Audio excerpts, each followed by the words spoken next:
Былтыр бюджеттен бөлінген 325 миллиард теңге игерілмей қалды. Бұл туралы мәжілістің жалпы отырысында айтылды. Үкіметтің бюджет туралы есебі парламентте әлі қаралып жатыр. Әріптесім Оңғар Алпысбайұлы тікелей эфирге қосылды. Оңғар, қыруар қаржыны игере алмаған мемлекеттік органдардан сұрау бола ма?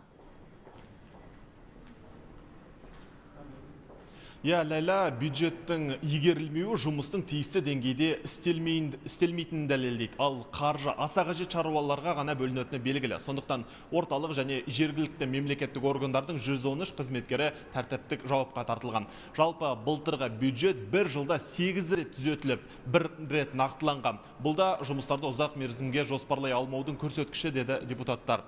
Мемлекеттік жоспарлау жүйесін реформалау аясында мемлекеттік бағдарламалардың орнына қазір 10 ұлттық жоба іске асырылып жатыр. Сонымен бірге үкімет ұлттық жобалардың жаңартылған тізбесін әзірледі. Осыған байланысты жаңа форматтағы жайлы мектеп және ауылдық денсаулық сақтауды жаңғырту, қолжетімді интернет сияқты ұлттық жобалар бекітілген. Осылайша көлемді құжаттардың орнына нақты проблемаларды шешуге бағытталған қысқа әрі нұсқа ұлттық жобалардың форматына көшу жүзеге асырылып жатыр, деді премьер-министрдің орынбасары қаржы министрі Ерлан Жамаубаев. Сосын ұлттық қордың қаржысын үнемдеу жұмыстары да жүргізіліп жатқан көрінеді. Бұған дейін мемлекет басшысы 2030 жылға қарай ұлттық қорды 100 миллиард долларға жеткізуді тапсырған.